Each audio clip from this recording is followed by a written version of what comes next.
What if ChatGPT had perfect memory and never hallucinated? That is the $40 billion promise that RAG is making to the industry. RAG is Retrieval-Augmented Generation.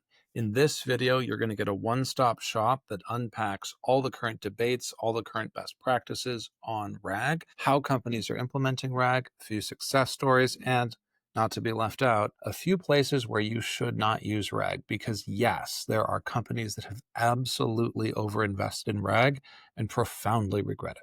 So let's dive in. The problem is fundamentally that LLMs are brilliant but jagged. I've talked about this before. They have fatal flaws. They have knowledge cutoff dates, so their knowledge is frozen in time. They have hallucinations or confident lies, and they obviously can't access your company's data, which in most cases, companies do not mind. So the solution preview is basically RAG plus an LLM, or large language model, will give your AI a real-time research assistant flavor.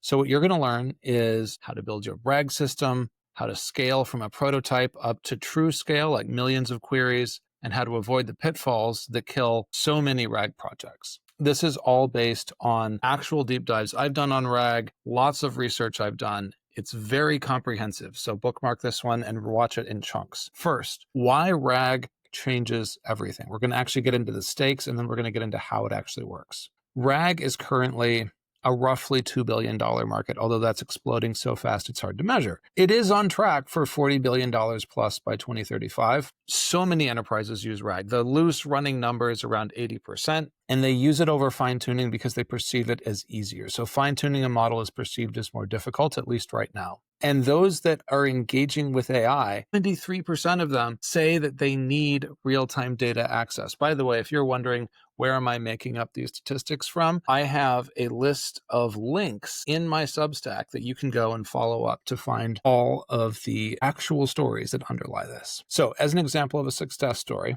LinkedIn had a significant reduction in support ticket resolution time because of RAG, because RAG enabled them to know their business. So it's like an LLM having an open book exam instead of a closed book exam. And yes, that story is public. So how does it work? What's the magic? Retrieval is searching the knowledge base for relevant info. Augmentation is combining the query with retrieved facts. And generation is an LLM creating an answer grounded in real data. So how does RAG really work? Number one, embeddings. So text is embedded as numbers in dimensional space, high dimensional space. For example, the phrase refund policy might be embedded as a series of numbers or vectors. And the key insight is that similar meanings will cluster together mathematically. If you've watched previous videos of mine talking about how large language models work, it's the same darn thing. You're taking the words and you're encoding them as numbers in high dimensional vector space. And if you want to know how many dimensions, one of the best practices right now is 1,536 dimensions. That's a lot of dimensions. So if you have the dimensions, you might wonder, is that enough? Can we just feed the text raw? The answer is no. You want to chunk. And by chunking, we mean that you want to break the large blocks of text that you're giving to the system into pieces in ways that help the LLM understand relationships and semantic meaning. Bad chunking ruins so many RAG projects, so pay attention. You have 4 different strategies here. You can have fixed size chunks. That can be dangerous. It can cut off mid-sentence. You can have sentence-based chunks. That will respect boundaries. And you have semantic chunks that group by topic. And you have recursive chunks that group by hierarchical structure. The key is making sure you understand what you want to get from a business perspective and driving your chunking strategy off of that. You should plan to have overlap between chunks. You don't want to have just a 0-0 cutoff, because if you do, then you don't have the chance for the LLM to find something in a similar chunk that it might have run across in the original chunk. And that basically, if you give it a little overlap, you maximize the odds of the AI finding what it needs in a really complicated haystack. So when we're looking at things in vector space, we are not keyword matching. That's often a misunderstanding. People will say, oh, the LLM is looking for a keyword match. No, it's not. It's looking to match meaning. And so it's actually looking for what's called cosine similarity and finding the nearest neighbors in vector space. As an example, how do I get my money back might be a query that a customer types in. That would find, say, refund processing, 0.95 similarity, return policy, 0.93 similarity, and shipping info, 0.38 similarity not retrieved. That one's not a fit. Now, if you want to think about how you handle retrieval, you can actually re-rank based on how you get actual queries back, and you can boost accuracy for business purposes significantly if you do re-ranking. It's an advanced technique, but in this situation, if you want the system to retrieve shipping info with how do I get my money back, because maybe they need to ship their item back, then you can re-rank and you can get to that in what we'll call post-production, for lack of a better term. Okay, so how do you build a RAG? Very simply, I would recommend go to Llama Index. You can load up your documents, which Llama gives you a way to do from the command line, create an index, and query. And it's easy to get a stack for this. This is not expensive. This is not hard. A simple RAG is quick. You can use LangChain. It's a Swiss Army knife. It's going to do everything. You can use Llama Index. It's optimized specifically for RAG. Other vector DBs, Pinecone, Chroma, Qdrant, they all work. And if you want something as simple as what's the warranty period on a manual or handbook, you're going to be able to get 2 years for EU purchases or a similar answer that's correct very, very quickly. This is something where in 2025, it's not hard to build a simple RAG. The challenge is most people don't just want a simple RAG. So if you want a level 1 basic doc Q&A, you can get that one done in a week or so, right? Even at a company. Simple vector search, single source, couple of seconds of latency, internal FAQs only, super fast. It's basically a slightly fancier custom GPT. Level 2, hybrid search, where you're combining both a keyword match and semantic meaning match. That's a little bit more complicated. You definitely get better accuracy. It can be faster in some cases because you're handling keywords directly. And it can be helpful for handling edge cases. It's much more complicated to implement, though. But it gets more complicated from there. All right, level 3. Let's say you want to search text and images and video and audio. Modal RAG. It can be quite accurate. You can get it to be quick, but you are going to have to put a ton of work in on the data side and the chunking side. You think chunking is complex with text? Wait till you're trying to come up with a chunking strategy for text and images and video and audio. One example would be Vimeo's video search with timestamps. That's an interesting one, right? So level 4, agentic RAG. That's where you actually have the agent go in and do multi-step reasoning and self-improve on what it finds. It's going to be a longer wait. You can get a more accurate response. You not only have to build a full RAG, you have to build an agent over the top. And then finally, if you want enterprise production, there's a lot of security, there's a lot of compliance, there's a lot of monitoring. You have performance expectations around how fast this thing needs to respond and how it handles load when there's multiple queries, and all of that additional software engineering that goes into putting something on 1 million boxes. That does not go away. That is still complicated. No AI will magically put software that lives on 1 million or 10 million or 100 million boxes easily. Okay. So we've talked a fair bit about data. Let's do a little bit more of a deep dive there because data is the key to a good RAG system. So when you are looking at documents for a RAG, there's a few things that you want to keep in mind as trusty tool tips that will help you to go farther. Number 1, PDFs often have terrible header and footer pollution. They have stuff where have you ever copied and pasted the PDF? That's how the system sees it. And it will read those little footers and get confused. It'll read the weird header and get confused. OCR for scanned documents. Are you sure the optical character recognition is correct? This is why Mistral released a special OCR tool just for scanning documents. It's difficult to get a good RAG if you don't have good clean text that's digital. Tables are going to need special handling because you have to encode spatial relationships. You need to get to clean boilerplate in documents before thinking about chunking. Do not try to chunk a PDF. Get to clean boilerplate first. Get to clean markdown first. Okay. Metadata can be a dramatically impactful choice as far as how you handle accuracy. So if you add source, section, and date to each chunk, retrieval is going to be vastly improved. For example, policy updated March 2020. Now the system knows that it's a 2024 update, and if it finds a 2025 update, it's going to probably choose the 2025 update if it understands you're looking for a recency-based retrieval. So what does this look like? 10 steps. Convert to text with the appropriate parser. You got to split it into sections. You have to remove the boilerplate that's crappy headers and footers. You have to normalize all the white space. You have to extract the section titles. You have to add the metadata. You have to chunk with the overlap.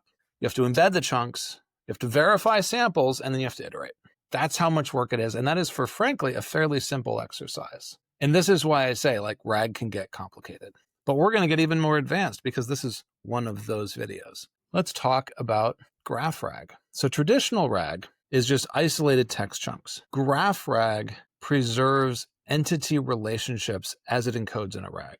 And so LinkedIn saw significantly better retrieval with knowledge graphs from graph RAG. Another hybrid approach that's interesting is search deep dive. And so can you catch exact matches or error codes with a hybrid search that not only looks at like the vector space, but also looks at, for example, error codes. So the best document often ranks in different searches at different positions. And it's sort of like ranked choice voting, where it's looking for like, what is the retrieval answer that is highest across these different search methods in our hybrid search approach? And then maybe that's the number one, right?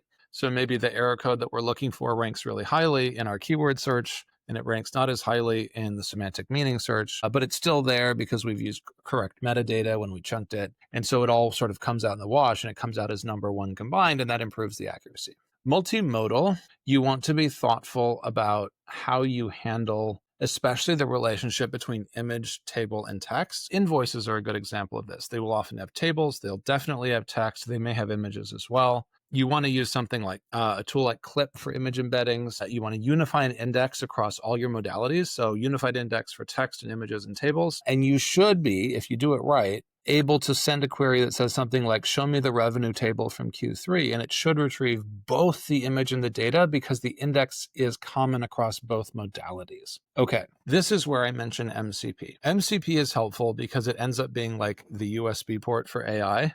It's a universal protocol to enable AI data connectivity, and it is super, super helpful to enable systems to plug into and access data that they would not otherwise be able to get. And so a good system that has RAG for internal company data can also extend that search relatively easily using MCP to other data sources as well. Let's get to memory management. So if you think about memory, part of the whole reason we got here is memory and why memory is a problem for AI. We have to get the memory right. Context windows are working memory. It's what every AI ships with. Often it's 100,000, 200,000, 400,000, maybe even 1 million tokens. Vector stores long-term memory. We've talked about embeddings. Long-term memory, effectively unlimited. Conversations that we have get compressed and summarized. And so if you think about how all of this relates together, you can be in a position where you can compress old turns of conversation and summarize them in memory. You can retrieve previous conversation with a RAG on the conversation itself. You can have multiple abstraction levels. And one good example is making sure that you can encode enough of a previous long-running conversation to not forget key facts. So as an example, let's say you're ordering French fries, right? And you're talking with an AI bot about ordering French fries. It is 2025. That could happen. Maybe you're on DoorDash. I don't know. What happens if you mention that the order you're working on doesn't have enough fries in it and you want extra fries? And that's on the second chat that you send. And then 20 or 30 chats later, because you're having a great conversation with DoorDash, as we all do, it forgets. It forgets that you have French fries. That kind of visceral moment where it forgets the previous conversation is something almost everyone has experienced with AI. And you don't have to experience it with a RAG system because the RAG system can effectively be used as an advanced memory manager to reduce that sense that the memory is just going to disappear as the context window moves along. A lot of the fancy work that companies do to keep context windows open a long time basically revolves down to this: fancy memory management. This is one of the reasons why OpenAI feels like it has a larger context window, even though it doesn't. They don't exactly reveal what they do, but basically they do some fancy work with memory management to keep the conversation flowing longer, whereas Claude has a pretty hard memory cap. And they aren't keeping the conversation longer with a technique like this right now, at least. And so you'll run into the you've run out of memory on Claude really fast. And what's fascinating is people think that means that Claude has shorter context windows and shorter memory, but that's not true. OpenAI is fooling you with fancier memory management. Okay, let's get to evals and testing. 4 things that I want to call out. Relevance. Are we retrieving the right chunks? Faithfulness. Is the answer based on actual sources? Quality. Would a human rate it as correct? And latency. Is this fast enough? And you'll have to set that bar, but oftentimes it's like sub a couple of seconds. And so you need to start this by building a eval set, a question set for this RAG that you will consider gold standard. Include edge cases, include things that are tricky. Don't make it easy.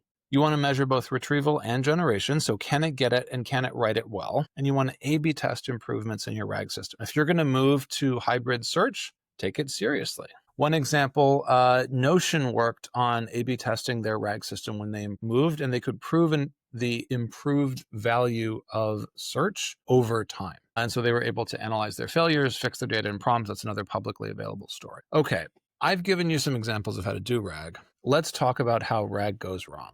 We've talked about chunking going wrong, breaking context mid-sentence. We've talked about LLMs missing info in big chunks and how things get lost in memory.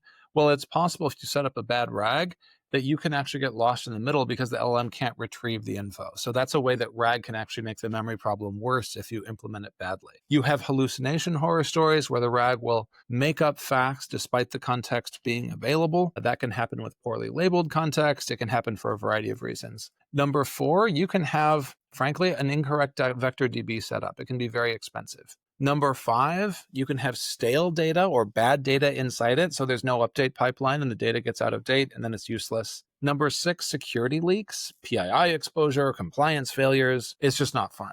And number 7, mismatching on embeddings. Different models for index versus query can lead to complete gobbledygook. So, as you would expect, the prevention strategies make a lot of sense here. Always overlap your chunks. Test with production-like data. Let it be okay to have I don't know responses. That really helps with hallucinations. Start with open source or cheap options. That prevents you from having the wrong vector database. You can just, before you pour the concrete, just check it, right? Build update pipelines on day 1. Don't build them later. Have a security review before you start on the architecture. Track embedding versions so you don't have different embedding versions that screw you over between index and query. Okay, now let's get into some of the challenges that occur, especially when you have very large systems like enterprise and scale systems. Scaling to 10 million queries, right? You have to start to shard your vector DB and replicate it. You have to cache popular queries.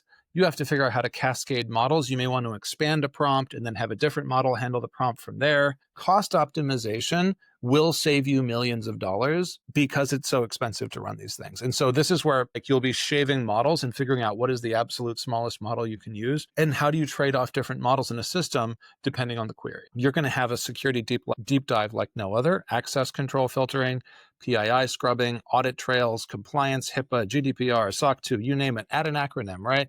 There's going to be a lot. Plan for it to take months, but it's worth it, right? Like another example is RBC Banking. They built a RAG for support agents, another publicly available story. It indexes policies, it indexes past tickets, faster resolution, better consistency, and they rolled it out internally at first and then to customers. It is possible to do RAG at scale. Let's do just a little bit of a look at RAG versus agentic search as we come toward the end of this long introduction. Thank you for staying with me to RAG. So RAG versus agentic search is a huge question. Fundamentally, RAG is a single retrieval answer modality, whereas agents are thinking and planning in multi-step, and they can be more accuracy, but they're much slower and more expensive. So you want to use RAG for simple Q&A, for documentation. You want to use RAG and agents for complex reasoning, multi-source, etc. And I would be remiss, even in a video that's all about RAG, if I did not say when not to use RAG. I know of companies that have regretted their RAG implementations because what they used RAG for was not company data, not something that the LLM could not get any other way. What they used it for was essentially a way to make the LLM temporarily smarter. And what they found after a very expensive $500,000, $1 million implementation is, oh no, we implemented a RAG and the next general purpose model was smart enough it didn't matter. It had a big enough context window, it didn't matter. We still need RAG. It just needs to be intelligent. It needs to be smart. It needs to follow some of the best practices I've outlined here around how you handle data, how you chunk data, why you use it, how you set it up. So here's some examples that are kind of when not to use RAG, things you can do to avoid making those kinds of mistakes. Number 1, check if the base model knows it or almost knows it. I mentioned that already. Number 2, this is more for a personal RAG system, but if it's for stories or poems or creative writing, RAG just generally doesn't work well because the semantic meaning doesn't work the same way. Number 3, if you need it to be super, super fast, like gaming system fast, don't bother with a RAG. It's not going to work ever because you just have to go and get the data and it takes time. If you have highly volatile data like stock market tickers, don't use a RAG. It's not going to ever work. If you have a high maintenance cost and you don't have a really clear benefit, like if it's a small data set, don't use a RAG. If you have relatively simple transformations like basic calculations, basic formatting, there's not a lot to do, don't use a RAG, it's not worth it. If it's privacy critical, you have to ensure you can't store user data, and if you do, you're in trouble. Now, if we look to the future and what's going to happen, I think there's some clear writing on the wall. One, the models are going to get more agentic and smarter. That means RAG is going to become more and more agentic search RAG, more and more agentic search plus MCP RAG, and they are going to make active progress on the memory side, which leads you to ask me, well, heck, if they're going to get the memory figured out, why are we using RAG? And my answer to you is RAG is a way of talking with data that has a little bit of stability, a widespread, good topic diffusion, and that you can actually query against that data in a way that enriches current conversations. You actually would not want to populate a magical 10 million token working memory with your entire wiki of your company anyway, because it would just make your answers dirty. What you want is retrieval-augmented generation sometime, because it gives you a precise picture of a larger data set that is relevant to your query. So RAG will have its place even as memory improves, but only if you use it smartly. So expect more context windows. Million-plus context windows are going to be typical. Expect a rapid spread of model context protocol and MCP. Expect huge market growth as companies start to use RAG as a way of bridging the world of their data with AI models, and expect a much more sophisticated relationship between model fine-tuning and RAG. I would expect that fine-tuning becomes much more democratized in 2026, just as RAG is really common now in 2025. Okay, so we've walked through a lot of this. We've walked through how to set up a RAG. We've walked through some of the pitfalls with RAGs, how RAG works, how data works, how chunking works. I want to leave you with this. RAG is a way to solve some of AI's biggest problems: hallucination, stale knowledge, lack of memory. It can be started as simple as a few lines of code, and it does scale up to the enterprise scale, although not with 15 lines of code. This is why so many enterprises and businesses are thinking about RAG and moving toward RAG. It solves problems that are real if implemented well. The tools do exist today. I've mentioned some of them on this video. You have no excuses not to start if you have a problem that fits in the fairly wide RAG problem space. Most of us have run across hallucinations, stale knowledge, and memory issues. But if you're going to do it, pick a small use case. Build just a prototype to start. Don't pour the concrete. Measure the impact and evaluate it, and then learn and iterate. The companies that win are not going to be the companies that just have the magical biggest models. The size doesn't matter, right? The smartness of the model is not going to be the magic thing. It's going to be their ability to take AI, integrate it into their company data and knowledge, maybe with RAG, and ultimately enable AI to drive their workflows forward. That's what I would suggest you think about for RAG in your situation. What problems are RAG shaped for you? And critically, what problems do you want to avoid using RAG on? Because if you've watched this video this far, you know I'm not trying to tell you RAG is the solution for everything. I just want you to understand what it is so you're not surprised the next time someone talks to you about it. Cheers. I hope you've enjoyed this introduction to RAG.